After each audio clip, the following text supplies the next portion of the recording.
الحمد للہ وکفی والصلاة والسلام علی عباده الذین اصطفی خصوصاً علی افضلہم وخاتم النبیین محمد الامین وعلی آلہ وصحبہ اجمعین اما بعد فاعوذ باللہ من الشیطان الرجیم بسم اللہ الرحمن الرحیم افتطمعون ان یؤمنوا لکم وقد کان فریق منہم یسمعون کلام اللہ ثم یحرفونہ من بعد ما عقلوہ وہم یعلمون صدق اللہ العظیم رب اشرح لی صدری ویسر لی امری واحلل عقدۃ من لسانی یفقہوا قولی اللہم ربنا الہمنا رشدنا واعذنا من شرور انفسنا اللہم ارنا الحق حقا وارزقنا اتباعہ وارنا الباطل باطلا وارزقنا اجتنابہ اللہم وفقنا لما تحب وترضى اللہم ربنا آنس وحشتنا فی قبورنا وارحمنا بالقرآن العظیم اللہم اجعلہ لنا اماما ونورا وہدا ورحمہ اللہم ذکرنا منہ ما نسینا وعلمنا منہ ما جہلنا وارزقنا تلاوتہ آناء اللیل وآناء النہار واجعلہ لنا حجتا یا رب العالمین آمین۔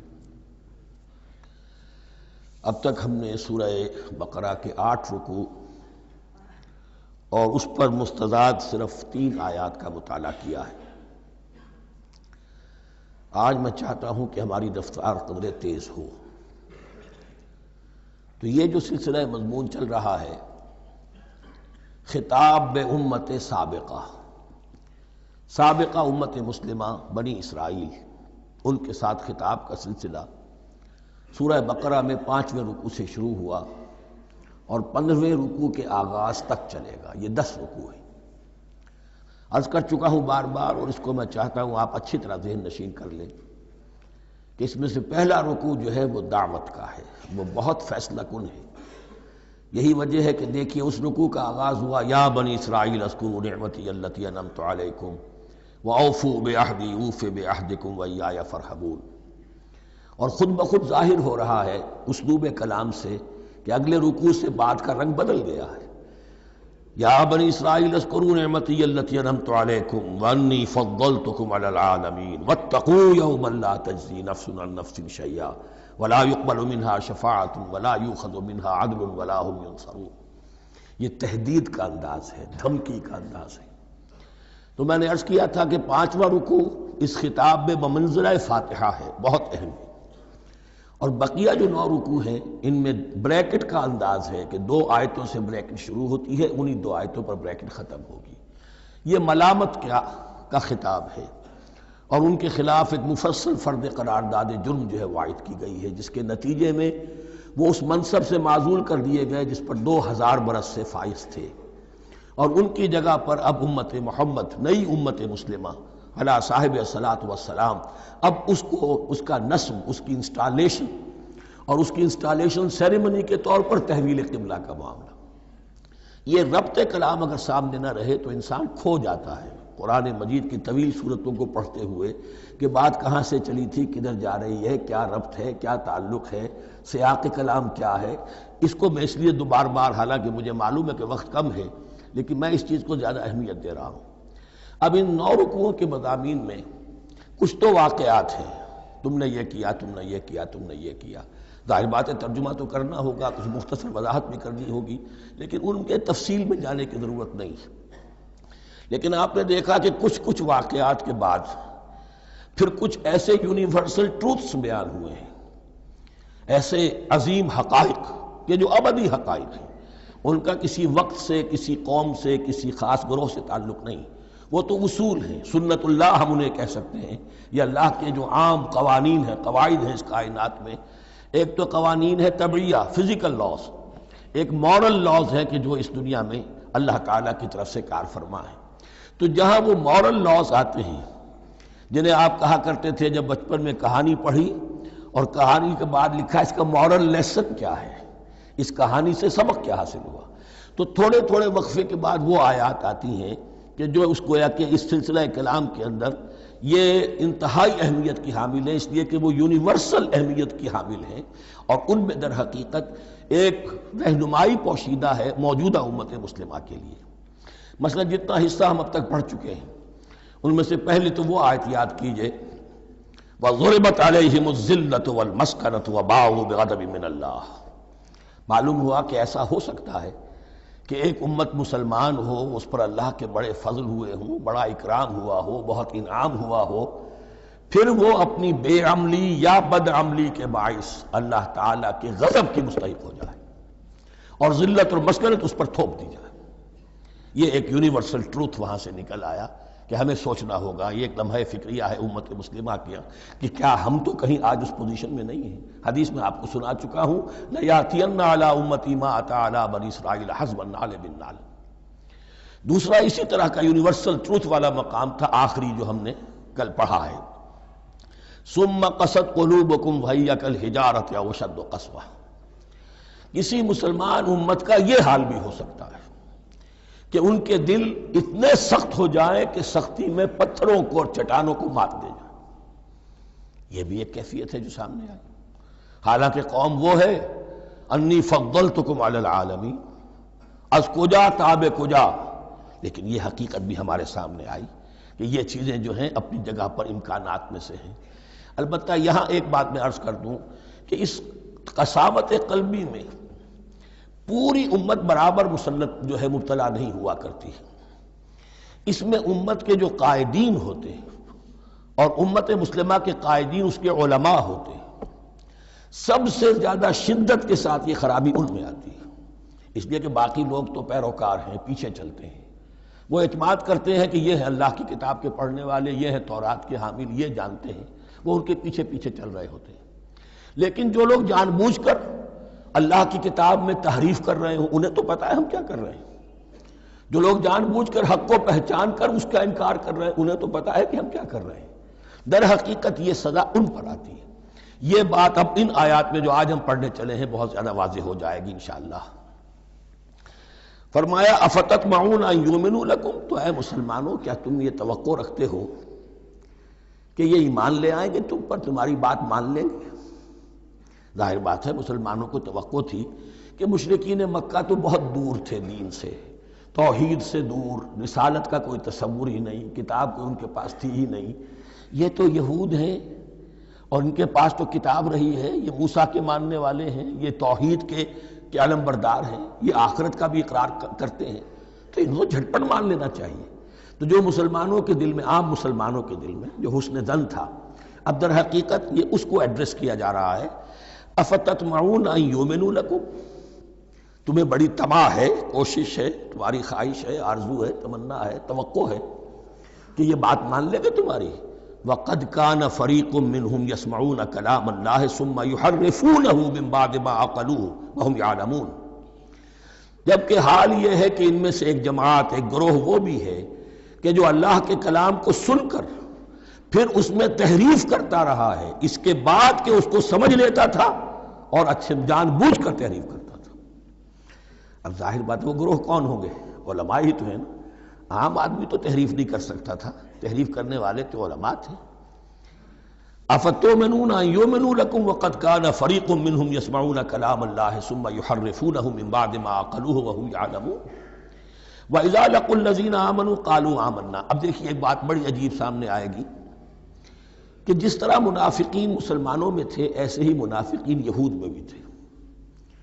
یہود میں سے کچھ لوگ ایسے تھے کہ جب منکشف ہو گیا اور کچھ ان کی صالح فطرت بھی تھی، اب وہ آنا چاہتے تھے اسلام کی طرف، لیکن اپنے خاندان کو، گھر والوں کو، اپنے کاروبار کو، اپنے قبیلے کو چھوڑنا بھی ممکن نہیں تھا، اور قبیلوں کی سرداری جو ہے وہ ان کے علماء یہود کے پاس ہے۔ تو دل ان کے کچھ صاف ساتھ آ چکے تھے اہل ایمان کے، اور جب وہ اہل ایمان سے ملتے تھے تو کبھی کبھی باتیں بھی بتا دیں، ہاں یہ بات جو محمد کہہ رہے ہیں یہ تورات میں لکھی ہوئی تھی، واقعی یہ بات یوں ہی تھی۔ اب اس کے بعد جب وہ جاتے تھے اپنے شیاطین کے پاس، وہی شیاطین ان کے علماء، ان کے بڑے سرکردہ لوگ، تو وہ جا کر انہیں ڈانٹ ڈپٹ کرتے تھے، بے وقوفو یہ کیا کر رہے ہو، تم یہ بات بتا رہے ہو انہیں تاکہ اللہ کے ہاں جا کر وہ تم پر حجت قائم کرے کہ انہیں پتا تھا اور پھر بھی انہوں نے نہیں مانا۔ اب یہ ان کا آپس کا مکالمہ ہو رہا ہے۔ وَإِذَا لَقُوا الَّذِينَ آمَنُوا قَالُوا آمَنَّا.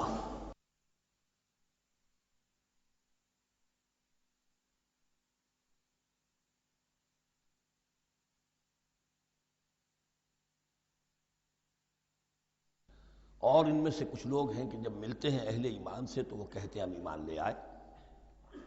وَإِذَا خَلَا بَعْضُهُمْ إِلَىٰ بَعْضٍ، اور جب وہ خلوت میں ہوتے ہیں ایک دوسرے کے ساتھ، قالوا وہ کہتے ہیں اتحدثونہم، کیا تم بتا رہے ہو ان کو، بما فتح اللہ علیکم، وہ باتیں جو اللہ نے کھولی ہیں تم پر، لیحاجوکم بہ عند ربکم، کہ وہ تم پر حجت قائم کریں تمہارے رب کے پاس، کہ اللہ اس نے مانا تھا کہ ہاں تورات میں یہ ہے، تو تم ذرا عقل سے کام لو اور یہ حقیقتیں جو تورات کے ذریعے سے ہمیں معلوم ہے ان مسلمانوں کو مت بتاؤ. اس پر اللہ کا تبصرہ کیا ہے؟ افلا تعقلون، یہ تو ابھی انہی کا قول ختم ہوا کہ کیا تم عقل نہیں ہے کہ تم ایسا بیوقوفی کا کام کر رہے ہو. اولا یعلمون، یہ تبصرہ اللہ کا، تو کیا یہ لوگ نہیں جانتے ان اللہ یعلم ما یسرون وما یعلنون، کہ اللہ تو جانتا ہے وہ سب کچھ بھی جو وہ چھپاتے ہیں اور وہ سب کچھ بھی جسے وہ ظاہر کرتے ہیں. تو چاہے یہ باتیں مسلمانوں کو بتاؤ نہ بتاؤ، اللہ کی طرف سے تو محاسبہ ہو ہی جانا ہے، لہذا یہ بھی ان کی ناسمجھی کی دلیل ہے. اب آ رہی ہے وہ اصل اہم بات جو میں نے آج ابتدا میں بیان کر دی تھی، وَمِنْهُمْ أُمِّيُّونَ، ان میں سے بھی ایک طبقہ تو ہے ان پڑھ لوگوں کا. اب دیکھیے امی اصل میں تو ایک طرح سے کہنا چاہیے کہ مشرکین عرب کے لیے لفظ ہے قرآن مجید میں. کیوں؟ ان کے اندر پڑھنے لکھنے کا رواج بھی نہیں تھا، کوئی آسمانی کتاب بھی ان کے پاس نہیں تھی. لیکن اب یہود کے بارے میں کہا جا رہا ہے، جیسے آج مسلمان ہیں کہ اکثر و بیشتر مسلمان تو جاہل ہیں، چاہے پی ایچ ڈی کیا ہوا ہو، پی ایچ ڈی تو فزکس میں کیا ہوا ہے، قرآن کی الف بیتیں نہیں آتی، دین کے جو ہیں مبادی تک سے ناواقف ہیں، بہت پڑھے لکھے، اس کو ہمارے بعد لوگ کہتے ہیں پڑھے لکھے جاہل. آج کی عظیم اکثریت مسلمانوں کے پڑھے لکھے مسلمانوں کی وہ پڑھے لکھے جاہلوں پر مشتمل ہے. اس میں شامل کر لیجئے ہماری اکثریت جو ہے ہی بغیر پڑھی لکھی. تو اب انہیں کیا پتہ، وہ تو سارا اعتماد کریں گے علماء پر. کوئی بریلوی ہیں بریلوی علماء پر اعتماد کریں گے، کوئی دیوبندی ہے وہ دیوبندی علماء پر اعتماد کریں گے، کوئی اہل حدیث ہے وہ اہل حدیث علماء پر اعتماد کریں گے. منہم امیون، اب امیون کا سہارا کیا ہوتا ہے؟ منہم امیون لا یعلمون الکتاب الا امانیہ، وہ کتاب سے تو واقف نہیں ہوتے، اپنی کچھ خواہشات ہیں کہ جن کو جانتے ہیں. یہ خواہشات بعد میں کھل جائے گا. یہ خواہشات کیا ہیں؟ ہم تو اسرائیلی ہیں، ہم تو اللہ کے محبوب ہیں، ہم تو امت محمد میں ہیں، ہماری تو شفاعت ہو ہی جائے گی. یہ امانی ہے، تلک امانیہم. اور ہمیں تو جہنم میں داخل کیا بھی تو تھوڑے سے عرصے کے لیے، ہمیں نکال لیا جائے گا. یہ امانی ہے. تو ان کے پاس تو یہ تو ان امانی، امنیہ کہتے ہیں خواہش، امانی اس کی جمع ہے. یہ اپنی خواہشات، انگریزی کا لفظ صحیح تعبیر کرے گا وشفل تھنکنگ، یہ اپنی اس وشفل تھنکنگ کے سہارے جی رہے ہیں، علم ان کے پاس ہے ہی نہیں. وَإِنْهُمْ إِلَّا يَظُنُّونَ، اور وہ نہیں کچھ کر رہے مگر ظن و تخمین، گمان ہے، ان کے اپنے من گھڑت خیالات ہیں. فَوَيْلٌ لِّلَّذِينَ يَكْتُبُونَ الْكِتَابَ بِأَيْدِيهِمْ، تو اصل ہلاکت اور بربادی اور ویل کے بارے میں بعض روایات یہ بھی آئی ہیں کہ وہ جہنم کا وہ طبقہ ہے جس سے خود جہنم پناہ مانگتی ہے، سخت ترین. تو وہ ویل، وہ تباہی جو ہے ان کے لیے ہے جو کتاب لکھتے ہیں اپنے ہاتھ سے، ثم یقولون ھذا من عند اللہ، اور پھر کہتے ہیں یہ اللہ کی طرف سے ہے، لیشتروا بہ ثمنا قلیلا، تاکہ کو حاصل کر لیں اس سے کچھ بڑی گھٹیا سی حقیر سی قیمت. یعنی فتویٰ نویسی جس کا معاملہ ہے. اب کوئی شخص آیا، اس نے ایک رائے پوچھی، انہوں نے اپنا جو بھی ہے وہ لکھا اور کہا یہی دین کا تقاضا ہے، بس یہی علم ہے، یہی اللہ کی بات ہے. اب اس میں کتنا کچھ واقعتاً انہوں نے صحیح بات کہی ہے، کتنی ہٹ درمی سے کام لیا ہے، کتنی کسی رشوت کے مبنی کو رائے دی ہے، خود بدلتے نہیں قرآن کو بدل دیتے ہیں، وہ کس درجہ فقیہان حرم بے توفیق. تو یہ ان کے علماء کا کردار تھا. ثم یقولون ھذا من عند اللہ لیشتروا بہ ثمنا قلیلا فویل لہم مما کتبت ایدیہم، تو ہلاکت اور بربادی ہے ان کے لیے اس چیز سے کہ جو ان کے ہاتھوں نے لکھی. وویل لہم مما یکسبون، اور ان کے لیے ہلاکت اور بربادی ہے اس کمائی سے جو وہ کر رہے ہیں.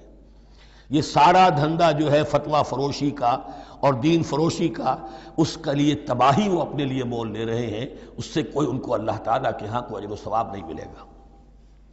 وقالوا، اب یہ آگے امانی، وقالوا لن تمسنا النار الا ایاما معدودہ، وہ کہتے ہیں ہمیں تو آگ چھو ہی نہیں سکتی، ہاں گنتی کے چند دن، صرف یہ کہ دوسروں کی آنکھوں میں دھول جھونکنے کے لیے کہ کوئی اعتراض نہ کر دے، اللہ ہمیں آگ میں پھینکا جا رہا اور ان کو نہیں پھینکا جا رہا، یہ ہم سے بھی بدتر تھے کردار میں، تو شاید ان کا منہ بند کرنے کے لیے چند دن کے لیے ہمیں جہنم میں ڈال دیں گے، پھر فوراً نکال لیں گے۔ وقالوا لن تمسنا النار الا ایاما معدودہ، اور وہ کہتے ہیں کہ نہیں چھو سکتی ہمیں آگ مگر گنتی کے چند دن۔ قل اتخذتم عند اللہ عہدا، ان سے کہیے کیا تم نے اللہ سے کوئی عہد لے لیا ہے، کوئی قول و قرار ہو گیا ہے؟ فلن یخلف اللہ عہدہ، کہ تمہیں یہ یقین ہے کہ اللہ اپنے عہد کے خلاف نہیں کرے گا؟ ام تقولون علی اللہ ما لا تعلمون، یا تم اللہ کی طرف اس بات کی نسبت کر رہے ہو، تہمت لگا رہے ہو، جڑ رہے ہو یہ بات اللہ پر جو تم نہیں جانتے، جس کے لیے تمہارے پاس کوئی علم نہیں ہے۔ بلا من کسب سیئۃ، اب یہ انتہائی وہ یونیورسل ٹروتھس جو ہیں جو میں نے کہا تھا، ابدی حقائق، اس کی عظیم ترین حقیقت آ رہی ہے، نوٹ کیجئے۔ بلا، کیوں نہیں، من کسب سیئۃ، جس شخص نے جان بوجھ کر ایک گناہ کمایا، لیکن گناہ بڑا، کبائر، صغائر نہیں، سیئۃ، یہ اس کی جو تنکیر ہے وہ ایک کا فائدہ بھی دے رہی ہے اور تفخیم کا بھی۔ جس نے بھی جان بوجھ کر کسبا، ایک گناہ کمایا، فاحاطت بہ خطیئتہ، اور اس کی خطا نے اس کا گھیراؤ کر لیا، یعنی ایک ہی گناہ ہے، سود کھا رہا ہے، باقی نماز ہے، تہجد ہے، یہ ہے وہ ہے، لیکن اس ایک گناہ کی برائی بھی اتنی اس کے گرد جو ہے چھا جائے گی کہ پھر اس کی یہ ساری نیکیاں ختم ہو کر رہ جائیں، ایک گناہ۔ بلا من کسب سیئۃ واحاطت بہ خطیئتہ فاولئک اصحاب النار هم فیہا خالدون، اس میں ہمارے مفسرین نے یہ لکھا ہے کہ اس کی خطا کاری اتنی اس کے اوپر چھا جائے کہ ایمان کا کوئی اثر باقی نہ رہے۔ اور المعاصی برید الکفر، یہ علماء کے ہاں اصول ہے کہ یہ جو گناہ ہوتے ہیں یہ ڈاک ہے کفر کی، ہوتے ہوتے گناہ پر مداومت مداومت مداومت، اگر اس پر چلتا ہے تو اصل میں ہوتے ہوتے ہوتا یہ ہے کہ اسے پتہ بھی نہیں ہوتا، وہ اپنے آپ کو مسلمان سمجھتا ہے، اندر سے ایمان ختم ہو چکا ہوتا ہے، دیمک کی طرح جو ہے وہ دروازے کی چوکھٹ جو ہے کھائی گئی، اوپر صرف ایک ونیئر لگا ہوا ہے جو نظر نہیں آ رہا۔ یہ عقل جو ہے اللہ نے دیمک کو بھی دی ہے کہ چھوٹی سی چھپٹی چھوڑ دینا تاکہ دھوکہ کھاتے رہیں لوگ گھر والے، باقی یہ کہ اندر سے کھوکھلا کر دیا۔ اولئک اصحاب النار، یہ آگ والے ہیں، ہم فیہا خالدون، جو اس میں ہمیشہ ہمیشہ رہیں گے۔ یہ ہے قاعدہ کلیہ، قرآن کا قطعی اور ابدی فیصلہ۔ والذین آمنوا وعملوا الصالحات، ہاں اس کے برعکس جو لوگ ایمان لائیں اور نیک عمل کریں۔ اب نیک عمل میں ہر شخص نے اپنا اپنا نظریہ بنا رکھا ہے، مراد نیک عمل قرآن مجید کا کیا ہے؟ دین کے سارے تقاضوں کو ادا کرنا، وہ نیک عمل ہوگا۔ آپ نے ایک نیکی لے لی، یتیم خانہ کھول دیا، بڑی فاؤنڈیشن بنا دی، بیواؤں کا انتظام ہو رہا ہے، لیکن کاروبار میں سودی لین دین ہے، جھوٹ ہے، فریب ہے، دھوکہ ہے، سب چل رہا ہے، تو یہ نہیں۔ دین کے تقاضے یہ بھی ہے کہ دین کو قائم کرنے کی جد و جہد میں لگو، اس کی شرائط پوری کرو۔ تو فرمایا والذین آمنوا وعملوا الصالحات اولئک اصحاب الجنہ ہم فیہا خالدون، وہ ہیں جنت والے اور وہ اس میں ہمیشہ ہمیشہ رہیں گے۔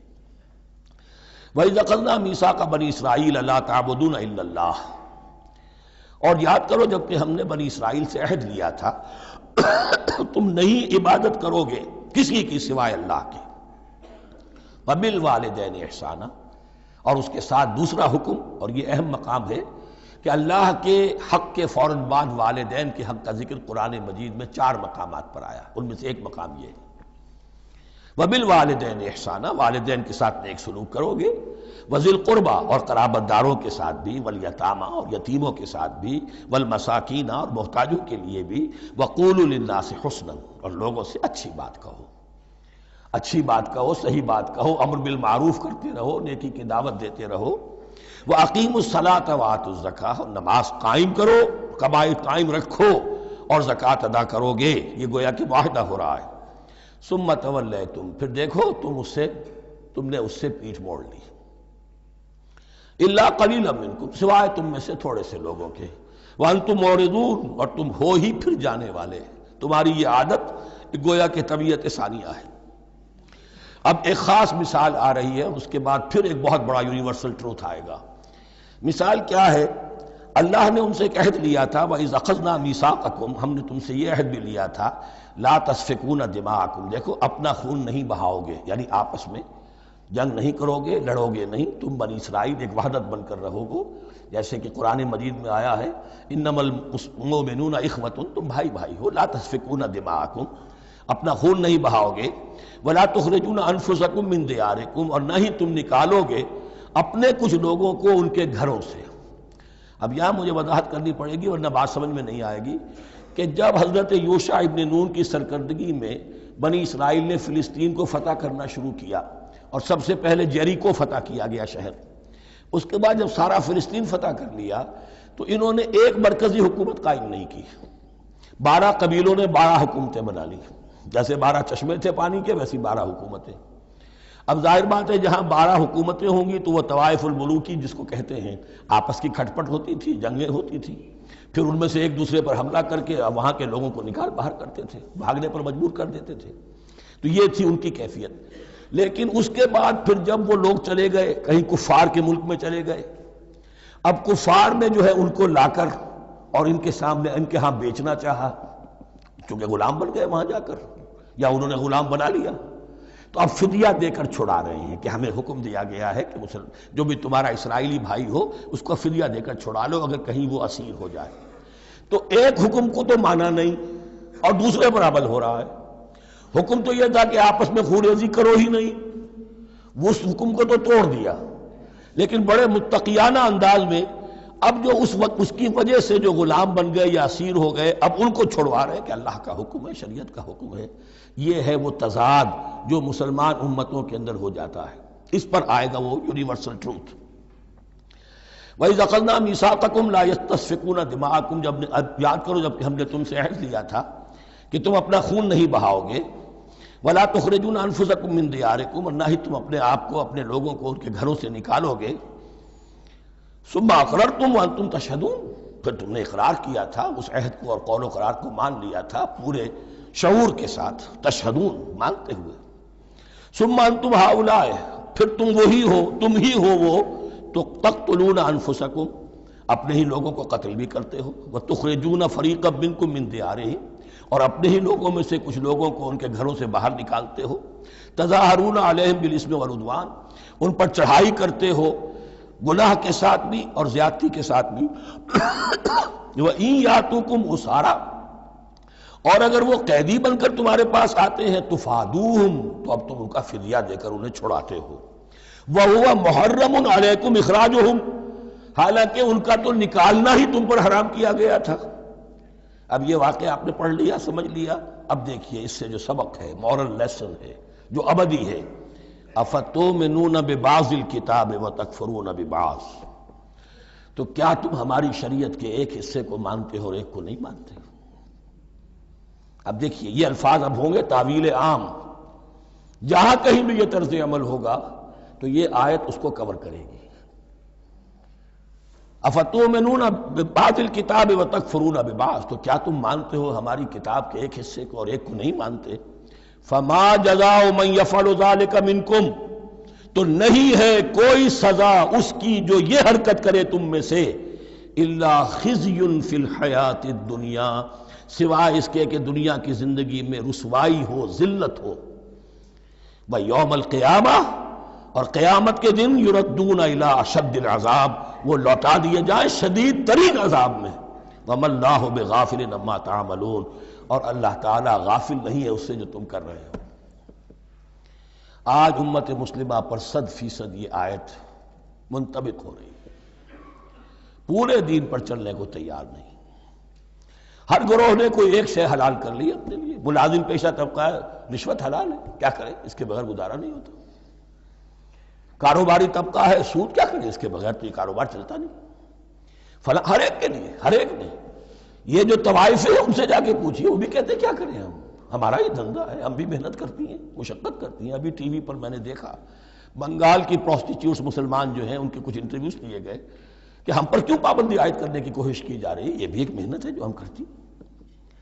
اور یہ کہ ان میں سے آپ کو یہ بھی معلوم ہے کہ ان میں سے بعض ایسی ہوتی ہیں وہ جب محرم کے دن آئیں گے کالے کپڑے پہنیں گی، جلوسوں کے ساتھ ہوں گی، اور یہ مزاروں کے اوپر اکثر و بیشتر وہی ہوتی ہیں، دمال کھیلتی ہیں، جو کچھ کرتی ہیں وہ نیکی ان کے ہاں بھی ہے۔ تو نیکی اور بدی کا ایک امتزاج ہے۔ کل دین جب تک وہ نہ ہو تو اس کی سزا یہ ہے خزی فی الحیات الدنیا، وہ ہمارے اوپر ہے۔ ضربت علیہم الذلۃ والمسکنہ، وہ خز اور وہ ذلت اور مسکنہ تھوپ دی گئی ہے۔ باقی رہ گیا قیامت کا معاملہ، فیوم القیامت یردون الی اشد العذاب، شدید ترین عذاب میں۔ تو اپنے طرز عمل سے تو ہم اس کے مستحق ہو گئے ہیں، باقی اللہ تعالیٰ کی رحمت جو ہے دستگیری فرما لے اس کا اختیار ہے۔ لیکن دھمکی کا پھر انداز دیکھیے، وَمَا اللَّهُ بِغَافِلٍ عَمَّا تَعْمَلُونَ، اللہ غافل نہیں ہے اس سے جو تم کر رہے ہو۔ ہر سال عمرہ فرما کے آ رہے ہیں، کس رقم سے فرما کر آ رہے ہیں یہ اللہ کو معلوم ہے، یہ حلال سے کمائی تھی یا حرام سے۔ رمضان مبارک میں حرم میں پہلی صف میں جگہ ریزرو کرائی ہوئی ہے سیٹھ صاحب نے، اور وہاں کے شرطوں کو بھی رشوتیں دیتے ہیں، اور وہ سمجھتے ہیں کہ ہم تو سارا نہا دھو کر آ گئے، سال بھر جو بھی حرام کمائی کی تھی سب پاک ہو۔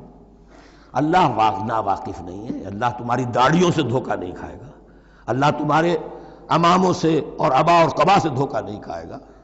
He knows you through and through, He sees you through and through. وَمَا اللَّهُ بِغَافِلٍ عَمَّا تَعْمَلُونَ أُولَٰئِكَ الَّذِينَ اشْتَرَوُا الْحَيَاةَ الدُّنْيَا بِالْآخِرَةِ، یہ وہ لوگ ہیں جنہوں نے دنیا کی زندگی اختیار کر لی ہے آخرت کو چھوڑ کر۔ فَلَا يُخَفَّفُ عَنْهُمُ الْعَذَابُ وَلَا هُمْ يُنصَرُونَ، تو اب ان کے لیے نہ تو ان سے عذاب میں تخفیف کی جائے گی اور نہ ان کی کوئی مدد کی جائے گی۔ وَلَقَدْ آتَيْنَا مُوسَى الْكِتَابَ وَقَفَّيْنَا مِن بَعْدِهِ بِالرُّسُلِ، اور ہم نے موسیٰ کو کتاب دی تورات، اور قفینا من بعدہ بالرسل، اور پھر اس کے بعد پے بپے لگاتار ہم رسول بھیجتے رہے۔ ایک بات نوٹ کر لیجئے گا، لفظ رسول اور لفظ نبی میں کچھ فرق ہے، اس وقت تفصیل میں جانے کا موقع نہیں ہے، لیکن یہ تین جوڑے الفاظ کے ایسے ہیں قرآن مجید کی اصطلاحات کے کہ وہ تینوں مترادف کے طور پر بھی استعمال ہو جاتے ہیں اور علیحدہ علیحدہ اپنا مفہوم بھی رکھتے ہیں۔ اور اس کا ایک اصول یہ علماء نے بنایا ہے کہ اذا اجتمع تفرقا واذا تفرقا اجتمع۔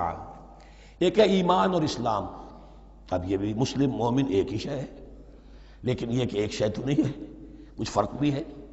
کہیں جہاں ان دونوں الفاظ کو لایا جائے گا بالمقابل تو فرق نظر آ جائے گا، لیکن عام طور پر مسلم کی جگہ مومن، مومن کی جگہ مسلم استعمال ہو جائے گا۔ call the rose by any name it will smell as sweet۔ اس طرح جہاد اور قتال کا معاملہ ہے، دو الفاظ ہیں، مختلف ہیں، مفہوم جدا بھی ہے لیکن ایک دوسرے کی جگہ آ بھی جائیں گے۔ تیسرے نبی اور رسول، فرق ہے، ہر نبی رسول نہیں ہوتا، ہر رسول نبی ہے، یعنی نبی عام ہے، رسول خاص ہے۔ نبی کو جب کسی خاص قوم کی طرف معین طور پر بھیج دیا جاتا ہے تب وہ رسول ہو جاتا ہے، اس سے پہلے اس کی حیثیت ایک ولی اللہ کی ہے، بہت اعلیٰ درجے کا اللہ کا دوست اور ولی جس پر وحی آ رہی ہے۔ عام ولی اللہ میں اور نبی میں فرق یہ ہے، ان پر وحی آتی ہے، ان پر وحی نہیں آتی۔ لیکن اس نبی کو اگر اب آپ بھیج دیں گے کہ جاؤ اذهب الى فرعون، اب وہ رسول ہو گئے، جاؤ اب مدین کی طرف، الى مدین اخاہم شعیبا، اب رسول ہو گئے۔ تو یہ فرق ہے نبی اور رسول کا۔ جیسے آپ کے ہاں سی ایس پی کارڈر ہے، اب وہ ڈی سی بھی لگ سکتا ہے، کہیں وہ جوائنٹ سیکرٹری لگا ہوا ہے، کہیں ناپسندیدہ آدمی ہے تو او ایس ڈی لگایا ہوا ہے کہیں، لیکن اس کا کارڈر برقرار رہے گا، سی ایس پی تو ہے۔ اسی اعتبار سے ہر نبی ہر حال میں نبی ہے، لیکن اس کو اضافی کیفیت ملتی ہے رسول کی۔ اور ایک بات یہ نوٹ کر لیجئے، نبیوں کو قتل بھی کیا گیا ہے، رسول قتل نہیں ہو سکتے۔ اللہ کا فیصلہ یہ ہے کہ لاغلبن انا ورسولی، میں اور میرے رسول تو غالب آ کر رہیں گے۔ جب بھی کسی قوم نے کسی رسول کی جان لینے کی کوشش کی ہے اس قوم کو برباد کر دیا گیا اور رسول اور اس کے ساتھیوں کو بچا لیا گیا۔ یہ معاملہ ہوا ہے اللہ کا تمام رسولوں کے ساتھ، نبیوں کے ساتھ نہیں۔ حضرت یحییٰ نبی تھے، قتل کر دیے گئے. حضرت عیسیٰ رسول تھے، قتل نہیں کیے جا سکتے تھے، ان کو زندہ آسمان پر اٹھا لیا گیا. اب وہی دوبارہ آئیں گے. تو رسول جو ہے وہ قتل نہیں ہوتا. اور اسی اعتبار سے حضور کی بڑی گہری تمنا تھی، لَوَدِدتُّ أَنْ أُقْتَلَ فِي سَبِيلِ اللَّهِ ثُمَّ أُحْيَا ثُمَّ أُقْتَلَ ثُمَّ أُحْيَا. میری بڑی خواہش ہے میں اللہ کی راہ میں قتل ہو جاؤں، پھر زندہ کیا جاؤں، پھر قتل کیا جاؤں، پھر اللہ کی راہ میں پھر زندہ کیا جاؤں، پھر قتل کیا جاؤں. لیکن اللہ نے یہ خواہش آپ کی پوری نہیں کی، اس لیے کہ آپ اللہ کے رسول تھے. اب یہاں نوٹ کیجئے گا، یہاں لفظ رسول تو آ گیا ہے لیکن یہ نبی کے معنی میں ہے. قَفَّيْنَا مِن بَعْدِهِ بِالرُّسُلِ، اس لیے کہ رسول حضرت موسیٰ کے بعد حضرت عیسیٰ ہی ہے. درمیان میں پروفٹس ہیں، یہ prophets of the Old Testament, یہ انبیاء ہیں، لیکن ان کے لیے لفظ رسول آ گیا ہے. وَآتَيْنَا عِيسَى ابْنَ مَرْيَمَ الْبَيِّنَاتِ وَأَيَّدْنَاهُ بِرُوحِ الْقُدُسِ، اور ہم نے عیسیٰ کو بڑی واضح نشانیاں دیں. حصی معجزات جتنے حضرت مسیح کو دیے گئے ہیں ویسے اور کسی نبی کو نہیں دیے گئے. یہ بعد میں تذکرہ آ جائے گا سورہ آل عمران میں. اور ہم نے مدد کی ان کی روح القدس کے ساتھ، حضرت جبرائیل کی خاص تائید انہیں حاصل تھی. ظاہر بات ہے، میں نے عرض کیا ہے کہ جو معجزہ ہوتا ہے وہ کسی نبی کی اپنی طاقت سے اس کا ظہور نہیں ہوتا، رسول کے کسی طاقت سے، یا کرامت کسی ولی اللہ کے اپنے اختیار میں نہیں ہوتی، یا اللہ کی طرف سے. اور اس کے لیے ظہور جو ہوتا ہے وہ فرشتوں کے ذریعے سے. أَيَّدْنَاهُ بِرُوحِ الْقُدُسِ أَفَكُلَّمَا جَاءَكُمْ رَسُولٌ بِمَا لَا تَهْوَىٰ أَنفُسُكُمْ. اب یہاں پر تبصرہ ہو رہا ہے، جو بھی کچھ یہود نے کیا حضرت مسیح کے ساتھ، وہ چونکہ معلوم ہے اس کا تذکرہ نہیں کیا، صرف اس پر تبصرہ ہو رہا ہے. تو جب بھی کبھی تمہارے پاس کوئی رسول آیا، بِمَا لَا تَهْوَىٰ أَنفُسُكُمْ، وہ چیز لے کر جو تمہارے جیوں کو، تمہارے من کو بھائی نہیں، اچھی نہیں لگی، استکبرتم، تم نے استکبار کیا. وہی استکبار جو عزازیل نے کیا تھا اور ابلیس بن گیا. ابا واستکبر. استکبرتم ففریقا کذبتم وفریقا تقتلون. تو کچھ کو تو تم نے صرف ان کی تردید ہی کی اور کچھ کو تم نے قتل بھی کیا. تقتلون، تو یہ انبیاء کے قتل ہو سکتا ہے. اور نمبر 2 ایک رائے یہ دی گئی ہے، تقتلون جو ہے قتل تم نہیں آیا ہے، یہ فعل مضارع ہے، اور فعل مضارع کے اندر ایک فعل جاری رہتا ہے، ختم نہیں ہوتا. گویا کہ تم قتل کرنے کی کوشش کرتے رہے. بعض لوگوں کی تو جان کے در پہ ہو گئے. وَقَالُوا قُلُوبُنَا غُلْفٌ، اور انہوں نے کہا ہے کہ ہمارے دل تو غلافوں کے اندر بند ہیں. یہ اس کو ملائیے پہلی آیت جو آج ہم نے پڑھی ہے، أَفَتَطْمَعُونَ أَن يُؤْمِنُوا لَكُمْ. تو اے مسلمانوں، کیا تم یہ توقع رکھتے ہو اور چاہتے ہو کہ یہ تمہاری بات مان لیں گے؟ ان کی اس خواہش کے جواب میں جو وہ کہتے تھے وہ یہ قول ہے، وَقَالُوا قُلُوبُنَا غُلْفٌ، ہمارے دل غلافوں میں ہیں، میاں تمہاری بات ہم پر اثر نہیں کر سکتی، جاؤ کسی اور سے بات کرو. آج بھی آپ کو یہ الفاظ سننے کو مل جائیں گے، قلوبنا غلف، ہمارے دل تو غلافوں میں ہیں، بڑے مضبوط ہیں، مستحکم ہیں، تمہاری بات اس میں گھر کر ہی نہیں سکتی. بل لعنہم اللہ بکفرہم، یہ ہے تبصرہ. جس کو یہ کہہ رہے ہیں کہ ہمارے دل محفوظ ہیں اور غلافوں میں ہیں، حقیقت میں تو ان پر لعنت ہو چکی ہے اللہ کی طرف سے ان کے کفر کی وجہ سے. فقلیلا ما یؤمنون، تو واقعتاً اب کم ہی ہوں گے ان میں سے جو ایمان لائیں گے. وَلَمَّا جَاءَهُمْ كِتَابٌ مِّنْ اللَّهِ مُصَدِّقٌ لِّمَا مَعَهُمْ. اب یہاں پر ذکر ہو رہا ہے خود حضور صلی اللہ علیہ وسلم کا. اور جب آ گئی ان کے پاس کتاب اللہ کے پاس سے، یعنی یہ قرآن، مصدق لما معہم، جو اس کی تصدیق کرتے ہوئے آیا جو ان کے پاس ہے. میں اس کی وضاحت کر چکا ہوں. قرآن ایک طرف تصدیق کرتا ہے تورات اور انجیل کی، اور دوسری طرف وہ مصداق بن کر آیا ہے تورات اور انجیل کی پیشن گوئیوں کا. وَكَانُوا مِن قَبْلُ يَسْتَفْتِحُونَ عَلَى الَّذِينَ كَفَرُوا، اور ان کا حال یہ تھا کہ وہ آخری کتاب اور آخری نبی کے حوالے اور واسطے سے اللہ تعالیٰ سے فتح کی دعائیں کیا کرتے تھے کافروں کے خلاف. ہوتا کیا تھا کہ یہ 3 قبیلے مدینے میں آ گئے کہ جو یہودی تھے، بنو قینقاع، بنو نذیر اور بنو قریظہ. اسی میں وہاں رہتے تھے اوس اور خزرج جو یمن سے آئے تھے، اصل عربی قبائل تھے. پھر آس پاس کے قبائل بھی تھے، وہ سب کے سب امیین میں سے تھے، ان کے پاس نہ کوئی کتاب، نہ کوئی شریعت، نہ کسی نبوت سے آگاہ. اب ان کے آپس میں جب لڑائیاں ہوتی تھیں اور یہ مار کھاتے تھے، سرمایہ دار تھے، دولت والے تھے، عام طور پر بزدل تھے، لہذا جب بھی کبھی مقابلہ ہوتا تھا مار کھاتے تھے. تو وہاں یہ کہا کرتے تھے کہ ابھی تو تم ہمیں مار لیتے ہو، دبا لیتے ہو، نبی آخری زمان کی آنے کا وقت آ چکا ہے، وہ نئی کتاب لے کر آئیں گے، جب وہ آئیں گے ہم ان کے ساتھ ہو کر جب تم سے جنگ کریں گے تو تم ہمیں شکست نہیں دے سکو گے، ہمیں فتح حاصل ہوگی۔ اور دعا کیا کرتے تھے اللہ اس نبی آخر الزماں کا ظہور جلد ہو تاکہ اس کے واسطے سے اور اس کے ذریعے سے اس کے صدقے ہمیں فتح مل سکے۔ یہ دعائیں تھیں۔ چونکہ خزرج اور اوس کے لوگوں نے ان کی یہ دعائیں سنی ہوئی تھیں، یہی وجہ ہے کہ حج میں سن 11 نبوی کے حج میں یا سن 10 نبوی کے حج میں جب وہاں پر 6 آدمیوں سے حضور نے بات کی جو خزرج کے تھے سب کے سب، انہوں نے کلنکھیوں سے ایک دوسرے کو دیکھا، معلوم ہوتا ہے یہ وہی نبی ہیں جن کا ذکر یہ یہودی کرتے ہیں، تو اس سے پہلے کہ وہ ایمان لائے تم ایمان لے آؤ۔ گویا کہ وہ علم بالواسطہ طور پر جو انہیں پہنچا تھا وہ ان کے لیے کتنا بڑا سرمایہ بن گیا، ان کی نجات کا ذریعہ بن گیا۔ اور وہ علم جو ان کے پاس تھا تعصب کی وجہ سے اور تکبر کی وجہ سے وہ اسی طرح رہ گئے۔ فَذَهَبَ اللَّهُ بِنُورِهِمْ وَتَرَكَهُمْ فِي ظُلُمَاتٍ لَا يُبْصِرُونَ صُمٌّ بُكْمٌ عُمْيٌ فَهُمْ لَا يَرْجِعُونَ۔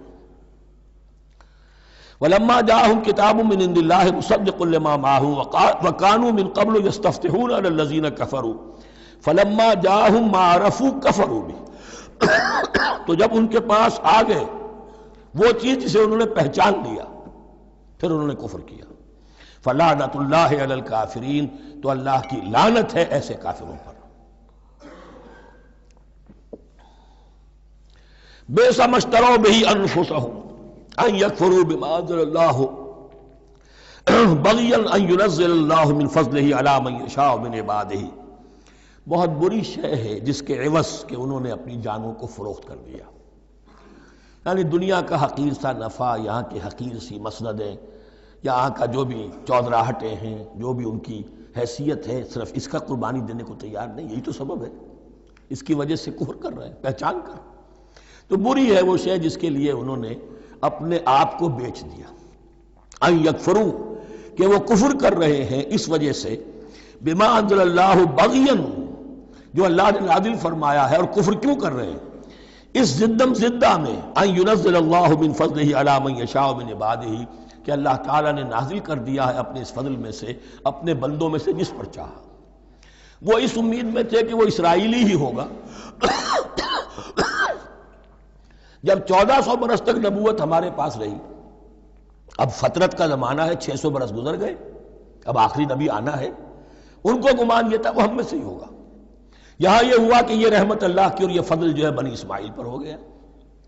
اس کی وجہ سے زدم زدہ بغین، اس بغین کے لفظ کو اچھی طرح نوٹ کر لیجئے، یہ اختلاف جو ہوتا ہے دین میں اس کا اصل سبب یہ بغین کا لفظ آئے گا بار بار قرآن مجید میں۔ یہ بغین کیا ہے؟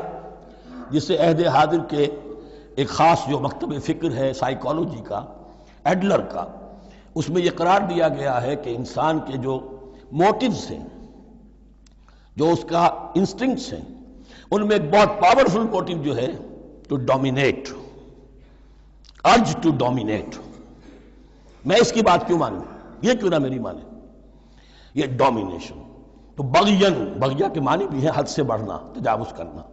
تو وہ اپنی حد سے بڑھ کر دوسروں کے اوپر روب گاٹھنے کے لیے یہ سارا انہوں نے کیا، اس وجہ سے کہ بنی اسماعیل کے ایک شخص محمد صلی اللہ علیہ وسلم پر اللہ تعالیٰ نے یہ رحمت نازل فرما دی۔ فباؤوا بغضب علی غضب، تو وہ لوٹے غضب پر غضب لے کر، یعنی تہ بر تہ غضب ہے ان پر اللہ تعالیٰ کا۔ وَلِلْكَافِرِينَ عَذَابٌ مُّهِينٌ، اور ایسے کافروں کے لیے اہانت آمیز، مہین اہانت سے بنا ہے، اہانت آمیز عذاب ہے۔ وَإِذَا قِيلَ لَهُمْ آمِنُوا بِمَا أَنزَلَ اللَّهُ، اور جب ان سے کہا جاتا ایمان لاؤ اس پر جو اللہ نے نازل فرمایا، قَالُوا نُؤْمِنُ بِمَا أُنزِلَ عَلَيْنَا، ہم ایمان رکھتے ہیں اس پر جو ہم پر نازل ہوا۔ وَيَكْفُرُونَ بِمَا وَرَاءَهُ، اور وہ کفر کر رہے ہیں جو اس کے پیچھے ہے۔ انہوں نے انجیل کا کفر کیا، حضرت مسیح کو نہیں مانا۔ انہوں نے محمد کا کفر کیا ہے صلی اللہ علیہ وسلم، اور قرآن کو نہیں مانا۔ وَهُوَ الْحَقُّ مُصَدِّقًا لِمَا مَعَهُمْ، اور وہ کفر کر رہے ہیں حالانکہ وہ حق ہے، سچ ہے، درست ہے، اور تصدیق کرتے ہوئے آیا ہے اس کی جو ان کے پاس ہے۔ قل، اے نبی ان سے کہیے، فَلِمَ تَقْتُلُونَ أَنبِيَاءَ اللَّهِ، یہاں وہ لفظ واضح ہو گیا، تو پھر کیوں تم قتل کرتے رہے ہو اللہ کے نبیوں کو، من قبل، اس سے پہلے۔ ایسے ہی حق پرست ہو، ایسے ہی جو کچھ تم پر نازل کیا گیا اس پر ایمان رکھنے والے ہو، تو تم نے نبیوں کو کیوں قتل کیا؟ تم نے زکریا کو کیوں قتل کیا علیہ الصلوۃ والسلام؟ تم نے یحییٰ کو کیوں قتل کیا علیہ الصلوۃ والسلام؟ تمہارے تو ہاتھ جو ہے نبیوں کے خون سے آلودہ ہیں۔ فَلِمَ تَقْتُلُونَ أَنبِيَاءَ اللَّهِ مِن قَبْلِ إِن كُنتُم مُؤْمِنِينَ، اگر واقعتاً تم ایمان والے ہو۔ وَلَقَدْ جَاءَكُم مُوسَىٰ بِالْبَيِّنَاتِ، تمہارے پاس موسیٰ آئے تھے کھلی تعلیمات لے کر، واضح معجزے لے کر۔ ثُمَّ اتَّخَذْتُمُ الْعِجْلَ مِن بَعْدِهِ، پھر تم نے اس کے بعد اس کی غیر حاضری میں بچڑے کو اپنا معبود بنا لیا۔ وَأَنْتُمْ ظَالِمُونَ، اور تم ظالم ہو۔ وَإِذْ أَخَذْنَا مِيثَاقَكُمْ وَرَفَعْنَا فَوْقَكُمُ الطُّورَ، یاد کرو جب کہ ہم نے تم سے عہد لیا تھا اور تمہارے اوپر کوہ طور کو معلق کر دیا تھا۔ خُذُوا مَا آتَيْنَاكُمْ بِقُوَّةٍ، پکڑو اس کو مضبوطی کے ساتھ جو ہم نے تمہیں دیا ہے۔ وَاسْمَعُوا، اور سنو۔ قَالُوا سَمِعْنَا وَعَصَيْنَا، انہوں نے کہا ہم نے سنا اور نافرمانی کی۔ یہ ان کی ایک اور بیماری تھی، الفاظ کو ذرا سا چکر دے کر ایسے پڑھنا کہ مفہوم جو ہے بالکل بدل جائے۔ کوئی اعتراض کرے تو کہے گا کوئی شخص کہ اپنے کانوں کا جا کے میل نکلوائیے، میں نے تو اطعنا کہا تھا، آپ کو عصینا سننے میں آ گیا۔ لیکن وہ اپنے لوگ جو ہوتے تھے ان کے منافقوں کے، اور آپس میں جو ہوتے تھے وہی منافق اس وقت حضرت موسیٰ کے ساتھ، کردار تو ایک ہی رہا ہے ہمیشہ سے۔ اس کردار کے لوگ جو ہیں یہ حرکتیں کرتے تھے، اور پھر ان سے سرزنش کی جاتی کہ بھائی ہم نے تو کہا تھا سمعنا واطعنا، آپ کے اپنی سماعت میں کوئی خلل ہوگا۔ قالوا سمعنا وعصینا، ہم نے سنا اور ہم نے رد کیا، نافرمانی کی۔ وَأُشْرِبُوا فِي قُلُوبِهِمُ الْعِجْلَ بِكُفْرِهِمْ، اور ان کے اس کفر کی پاداش میں یا کفران نعمت کی سزا کے طور پر ان کے دلوں میں بچھڑے کی محبت اور تقدس جو ہے وہ پلا دیا گیا۔ قُلْ بِئْسَ مَا يَأْمُرُكُمْ بِهِ إِيمَانُكُمْ إِن كُنتُم مُؤْمِنِينَ، کہیے ان سے بری ہیں یہ باتیں، برا ہے وہ جس کا کہ حکم دے رہا ہے تمہیں تمہارا ایمان کے ساتھ یہ حرکتیں۔ ان کنتم مومنین، اگر تم مومن ہو تو کیا ایمان کے ساتھ یہ حرکتیں ممکن ہوتی ہیں؟ قُلْ إِن كَانَتْ لَكُمُ الدَّارُ الْآخِرَةُ عِندَ اللَّهِ خَالِصَةً مِّن دُونِ النَّاسِ فَتَمَنَّوُا الْمَوْتَ إِن كُنتُمْ صَادِقِينَ۔ پھر یہ ایک یونیورسل ٹروتھ آ رہا ہے، بہت اہم۔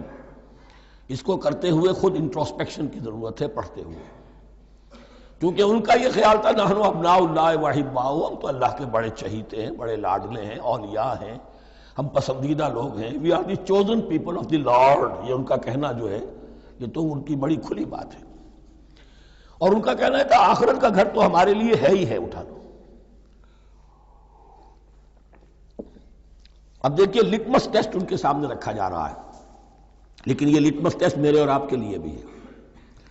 قُلْ إِن كَانَتْ لَكُمُ الدَّارُ الْآخِرَةُ عِندَ اللَّهِ خَالِصَةً مِّن دُونِ النَّاسِ، اے نبی ان سے کہیے کہ اگر تمہارے لیے آخرت کا گھر اللہ کے پاس خالص کر لیا گیا ہے دوسرے لوگوں کو چھوڑ کر، یعنی تمہاری ریزرویشن ہو چکی ہے وہاں، تمہارے لیے تو جنت ہی جنت ہے، فَتَمَنَّوُا الْمَوْتَ إِن كُنتُمْ صَادِقِينَ، تو اگر تم سچے ہو تو تمہیں موت کی تمنا کرنی چاہیے، موت کی تمنا کرو۔ اگر اتنا ہی یقین ہے جنت میں داخل ہونے کا تو دنیا میں رہنا تم پر گراں ہونا چاہیے۔ یہاں کی تو بہت سی کلفتیں ہیں، بہت سی محنتیں ہیں، مشقتیں ہیں، کتنی کتنی کوفت اٹھانی پڑ جاتی ہے۔ یقین اگر ہو کہ آخرت ہے اور وہاں میرا مقام جنت میں ہے تو زندگی تو لائبلٹی معلوم ہونی چاہیے، ایسٹ معلوم نہیں ہونا چاہیے۔ پھر تو دنیا سجن نظر آنی چاہیے، جیسا کہ حدیث میں فرمایا گیا الدنیا سجن المومن و جنت الکافر، یعنی کم سے کم یہ کہ دنیا میں زیادہ رہنے کی آرزو تو نہ ہو، یہ کم سے کم ہے۔ آخرت پر ایمان، اور اگر اپنا معاملہ اللہ کے ساتھ خلوص پر ہے، دھوکے بازی پہ نہیں ہے، بل الانسان علی نفسہ بصیرہ، ہر انسان کو معلوم ہے میں کہاں کھڑا ہوں۔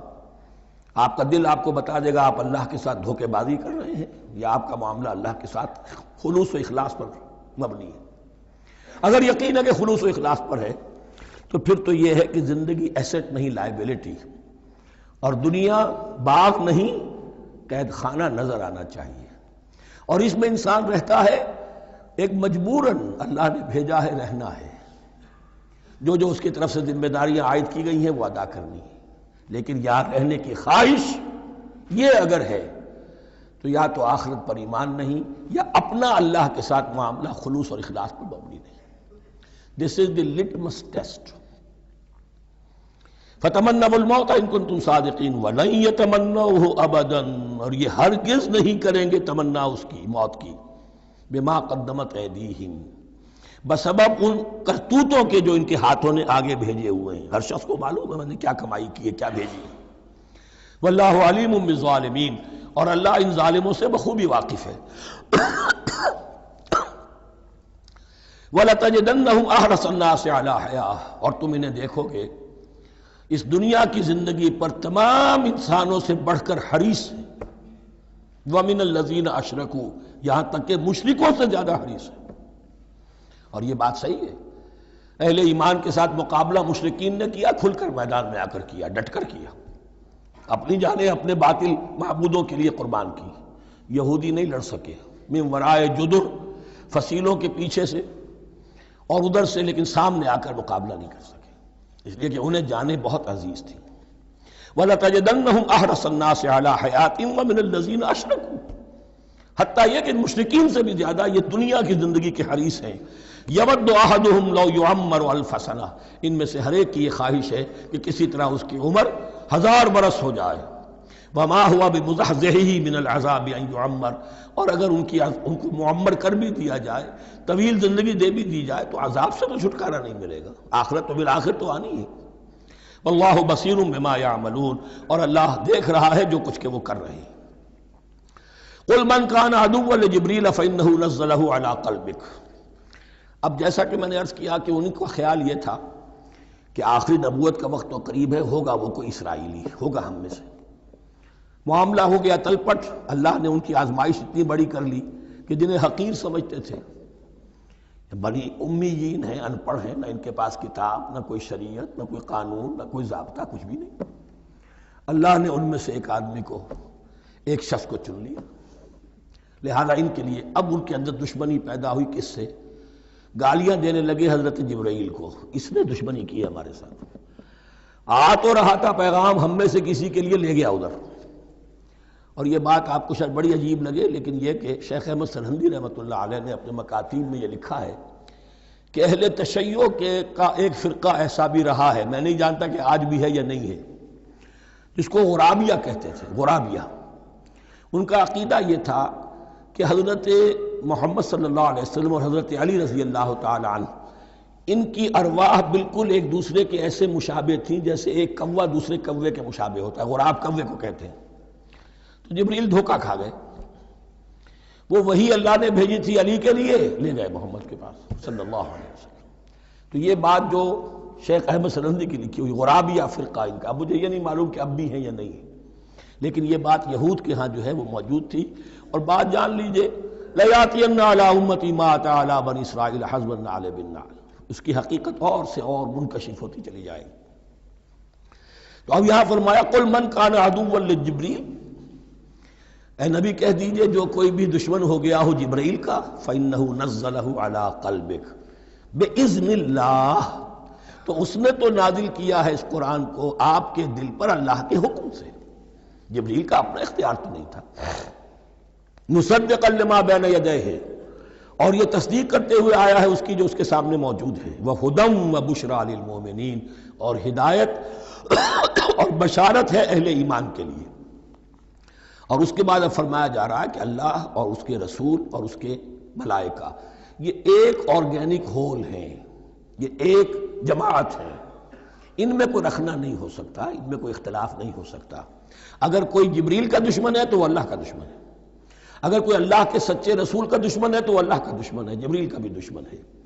من کان عدوا للہ وملائکتہ ورسلہ وجبریل ومیکال فإن اللہ عدو للکافرین. تو کان کھول کر سن لو، جو کوئی بھی دشمن ہے اللہ کا اور اس کے فرشتوں کا اور اس کے رسولوں کا اور جبرائیل کا اور میکائیل کا، تو اللہ تعالیٰ کی طرف سے بھی اعلان ہے کہ اللہ ایسے کافروں کا دشمن ہے. وَلَقَدْ أَنزَلْنَا إِلَيْكَ آيَاتٍ بَيِّنَاتٍ، اور اے نبی ہم نے آپ کی طرف نازل کر دی ہیں روشن آیات. وَمَا يَكْفُرُ بِهَا إِلَّا الْفَاسِقُونَ، اور انکار نہیں کرتے ان کا مگر وہی کہ جو سرکش ہے.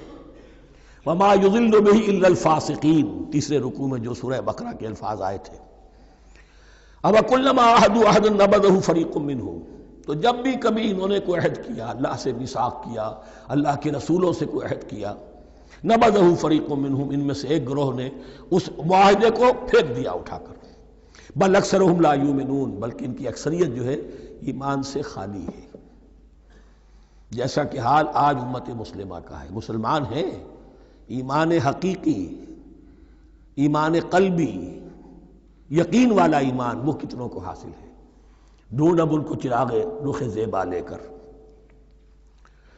وَلَمَّا جَاءَهُمْ رَسُولٌ مِّنْ عِندِ اللَّهِ مُصَدِّقٌ لِّمَا مَعَهُمْ نَبَذَ فَرِيقٌ مِّنَ الَّذِينَ أُوتُوا الْكِتَابَ، پھر وہی بات، اور جب آئے ان کے پاس اللہ کی طرف سے ایک رسول یعنی محمد صلی اللہ علیہ وسلم، مصدق لما معہم، اور تصدیق کرتے ہوئے آئے ہیں اس کی جو ان کے پاس موجود ہے، ان کے ساتھ ہے، نبذ فریق من الذین اوتوا الکتاب کتاب اللہ وراء ظہورہم، ان کی ایک گروہ، ان کی ایک جماعت نے اللہ کی کتاب کو اپنی پیٹھوں کے پیچھے پھینک دیا، کأنہم لا یعلمون، گویا کہ وہ جانتے ہی نہیں، انجانے سے ہو کر رہ گئے، نہیں ہمیں کچھ پتہ نہیں۔ ان کے عوام پوچھتے ہوں گے کیا یہ وہی نبی ہیں جن کا ذکر، نہیں کیا بولے، کوئی یقین سے نہیں کہہ سکتے، کچھ نہیں، ابھی دیکھیں گے، تیل دیکھو، تیل کی دھار دیکھو، کأنہم لا یعلمون، جیسے انہیں علم نہیں ہے۔ وَاتَّبَعُوا مَا تَتْلُو الشَّيَاطِينُ عَلَىٰ مُلْكِ سُلَيْمَانَ، اب ایک اور حقیقت نوٹ کیجئے، جب کسی مسلمان امت میں دین کی اصل حقیقت، اصل تعلیمات سے بہت پیدا ہوتا ہے تو رجحان کدھر ہو جاتا ہے؟ جادو، ٹونا، ٹوٹکا، تعویذ، عملیات، قرآن کی عملیات۔ قرآن اترا تھا کسی اور کے لیے، کام کے لیے، یہ اس کو ذریعہ بناتے ہیں دشمن کو زیر کرنے کے لیے۔ محبوب آپ کے قدموں میں آ کر گرے گا، عمل قرآنی ہے، اتنے 100 روپے کا آپ لے جائیے تو مل جائے گا۔ یہ دندے ہمارے ابھی چل رہے ہیں، خوب چلتے ہیں، اور میں سمجھتا ہوں کہ سب سے زیادہ فلرشنگ کاروبار جو ہے وہ اس طرح کا ہے۔ ہینگ لگے نہ پھٹکڑی، نہ آپ کو کوئی اس میں محنت کرنے کی ضرورت ہے، نہ اس کے اندر آپ کو انویسٹ کرنے کی ضرورت ہے، اور کاروبار چلتا۔ تو وہاں بھی کیا ہوا، وَاتَّبَعُوا، جب دین کی اصل حقیقت کو دور پھینک دیا، انہوں نے پیروی کی اس کی، مَا تَتْلُو الشَّيَاطِينُ عَلَىٰ مُلْكِ سُلَيْمَانَ، جو شیاطین جن جو تھے، عَلَىٰ مُلْكِ سُلَيْمَانَ سے مراد ہے عَلَىٰ عہد ملک سلیمان، حضرت سلیمان کے زمانے میں چونکہ اللہ تعالیٰ نے ان جنات کو حضرت سلیمان کے تابع کر دیا تھا، تو وہاں پر چونکہ ان کا اب جو ہے کوئی میل جول زیادہ تھا لوگوں کے ساتھ، تو وہ انہیں کچھ اس قسم کی چیزیں سکھاتے رہتے تھے، گویا کہ اندر سے تخریب کاری۔ وَاتَّبَعُوا مَا تَتْلُو الشَّيَاطِينُ عَلَىٰ مُلْكِ سُلَيْمَانَ وَمَا كَفَرَ سُلَيْمَانُ وَلَٰكِنَّ الشَّيَاطِينَ كَفَرُوا، اور سن لو، سلیمان نے کبھی کفر نہیں کیا، بلکہ یہ شیاطین تھے کہ جو کفر کرتے تھے۔ جادو کفر ہے، لیکن آپ کو نقش سلیمانی آج تک بھی لفظ ملے گا، نقش سلیمانی، آج بھی مسلمان بھی ان چیزوں کو حضرت سلیمان کی طرف منسوب کر رہے ہیں، وہ ظلم اب بھی جاری ہے۔ وَمَا كَفَرَ سُلَيْمَانُ وَلَٰكِنَّ الشَّيَاطِينَ كَفَرُوا يُعَلِّمُونَ النَّاسَ السِّحْرَ، وہ لوگوں کو جادو سکھاتے تھے۔ وَمَا أُنزِلَ عَلَى الْمَلَكَيْنِ بِبَابِلَ هَارُوتَ وَمَارُوتَ، اور جو کچھ نازل کیا گیا 2 فرشتوں پر، ہاروت اور ماروت پر، بابل میں۔ بابل یہ ہے پرانا عراق، بیبلونیا۔ نبوکدنضر بھی بیبلونیا کا بادشاہ تھا، نمرود بھی بیبلونیا کا بادشاہ تھا، عراق کے بادشاہوں کا لقب ہی تھا نمرود، نماردہ اس کی جمع ہے۔ تو حضرت سلیمان کی حکومت جب تھی تو وہاں پر یہ لوگ جنات جو ہیں وہ اس قسم کی تخریب کاری کر رہے تھے، تو اللہ تعالیٰ نے آخری آزمائش کے لیے 2 فرشتوں کو زمین پر اتارا، اور وہ انسانی شکل میں لوگوں کو جادو سکھاتے تھے، بتاتے بھی جاتے تھے دیکھو جادو کفر ہے، ہم سے مت سیکھو، لیکن اس کے باوجود لوگ سیکھتے تھے، تو گویا کہ ان پر اتمام حجت ہو گیا کہ اب ان کے اندر خباثت جو ہے پوری طریقے سے گھر کر چکی ہے۔ وَمَا يُعَلِّمَانِ مِنْ أَحَدٍ، اور وہ نہیں سکھاتے تھے کسی کو بھی، حَتَّىٰ يَقُولَا إِنَّمَا نَحْنُ فِتْنَةٌ فَلَا تَكْفُرْ، یہاں تک کہ وہ کہہ دیتے تھے کہ دیکھو ہم تمہاری آزمائش کے لیے بھیجے گئے ہیں، ہم فتنہ ہیں، تو تم کفر مت کرو۔ فَيَتَعَلَّمُونَ مِنْهُمَا مَا يُفَرِّقُونَ بِهِ بَيْنَ الْمَرْءِ وَزَوْجِهِ، تو وہ سیکھتے تھے ان دونوں سے وہ شے کہ جس کے ذریعے سے تفریق کر سکیں ایک شخص اور اس کی بیوی کے درمیان، تفرقہ ڈالنا گھروں کے اندر، فساد۔ اب بھی یہ عورتوں کے اندر یہ کام بڑی تیزی کے ساتھ چلتے ہیں، تعویذ اور دھاگے اور کیا کوئی گنڈے چلتے ہیں۔ وما هم بضارین بہ من احد، اور نہیں تھے وہ ضرر پہنچانے والے کسی کو کچھ بھی الا باذن اللہ۔ ایمان کا تقاضا یہ ہے کہ چاہے کوئی دوا ہو وہ بھی باذن رب کام کرے گی، ورنہ نہیں۔ کوئی اور اسباب طبیعیہ ہیں، ان کے بھی اثرات ظاہر ہوں گے اگر اللہ چاہے گا، اس کے بغیر کچھ نہیں ہو سکتا۔ جادو کا بھی اثر ہوگا تو اللہ کے اذن سے ہوگا۔ تو بندہ مومن کو ڈٹے رہنا چاہیے اور مقابلہ کرنا چاہیے۔ وما هم بضارین بہ من احد الا باذن اللہ ویتعلمون ما یضرهم ولا ينفعهم، اور وہ سیکھتے تھے ان سے وہ چیزیں جو ان کے لیے مضرت بخش تھیں، ضرر پہنچانے والی، اور انہیں نفع نہیں پہنچاتی تھی۔ وَلَقَدْ عَلِمُوا لَمَنِ اشْتَرَاهُ مَا لَهُ فِي الْآخِرَةِ مِنْ خَلَاقٍ، حالانکہ یہ بات ان کے علم میں آ چکی تھی کہ جس نے بھی اس چیز کو حاصل کیا، جادو سیکھا، اس کا پھر آخرت میں کوئی حصہ نہیں ہے۔ وَلَبِئْسَ مَا شَرَوْا بِهِ أَنفُسَهُمْ، اور بری تھی وہ چیز جس کے لیے انہوں نے اپنے آپ کو فروخت کر دیا۔ لَوْ كَانُوا يَعْلَمُونَ، کاش کہ انہیں علم ہوتا۔ وَلَوْ أَنَّهُمْ آمَنُوا وَاتَّقَوْا، اور اگر وہ ایمان رکھتے اور تقوی کی روش اختیار کرتے، لَمَثُوبَةٌ مِّنْ عِندِ اللَّهِ خَيْرٌ، تو بدلہ پاتے اللہ کی طرف سے بہت ہی اچھا، بہت خیر۔ لَوْ كَانُوا يَعْلَمُونَ، کاش کہ ان کو معلوم ہوتا۔ یا ایھا الذین آمنوا لا تقولوا رائنا وقولوا انظرنا واسمعوا، اب ایک اور مثال ان کی، وہ تو تھے منافقین بنی اسرائیل جن کا ذکر ہوا، سمعنا وعصینا۔ اب یہاں یہ منافقین جو یہاں پر مسلمانوں میں شامل ہو گئے تھے، یہود کے زیر اثر لوگ، اور آ گئے ہیں مسلمانوں میں بھی۔ اب ان کا معاملہ کیا تھا؟ جب حضور صلی اللہ علیہ وسلم کی محفل میں بیٹھتے تھے تو جیسے ہوتا ہے، آپ نے کوئی بات فرمائی تو اگر فرض کیجئے کہ ادھر کے لوگوں نے نہیں سنی، بات سمجھ میں نہیں آئی، تو وہ ان سے درخواست کرتے تھے رعاینا، حضور ذرا ہماری رعایت کیجئے، بات کو دوبارہ دہرا دیجئے، ہماری سمجھ میں نہیں آیا۔ اب اس کا وہ کیا کرتے تھے یہودی، یا یہ ان کے یہودیوں کے زیر اثر منافقین، رعاینا، اے ہمارے چرواہے، گویا کہ دل میں خوش ہو رہے ہیں، خباثت نفس اس کو غذا مل رہی ہے، ہم نے تو رعاینا کہہ دیا۔ کسی نے اگر ٹوک دیا، بابا میں نے رعاینا کہا تھا، معلوم ہوتا ہے آپ کی سماعت میں اس کو خلل پیدا ہو چکا ہے، یہ انداز۔ تو مسلمانوں سے کہا جا رہا ہے، یہ واحد آیت ہے اس پورے سلسلے میں جس میں خطاب یا ایھا الذین آمنوا سے ہے، لیکن اصل میں روح سخن اب بھی بنی اسرائیل کی شرارت ہے۔ یا ایھا الذین آمنوا لا تقولوا رعاینا وقولوا انظرنا واسمعوا، دیکھو تم اس لفظ ہی کو چھوڑ دو، اہل ایمان تم مت کہا کرو رعاینا، تم کہا کرو انظرنا، اے نبی ہماری طرف توجہ فرمائیے، یا ہمیں مہلت دیجیے۔ نظر کے دونوں معنی ہیں، دیکھنا، ہمیں دیکھیے، اور انتظار بھی اسی سے بنا ہے، ذرا سی مہلت دیجیے۔ واسمعوا، اور دوسرے یہ کہ توجہ سے سنا کرو تاکہ دوبارہ پوچھنے کی ضرورت ہی پیش نہ آئے۔ وللکافرین عذاب علیم، اور ان کافروں کے لیے تو دردناک عذاب ہے۔ ما یود الذین کفروا من اہل الکتاب ولا المشرکین ان ینزل علیکم من خیر من ربکم، اور نہیں چاہتے وہ لوگ کہ جنہوں نے کفر کیا ہے اہل کتاب میں سے اور مشرکین میں سے بھی، کہ نازل ہو تم پر کوئی بھی خیر تمہارے رب کی طرف سے۔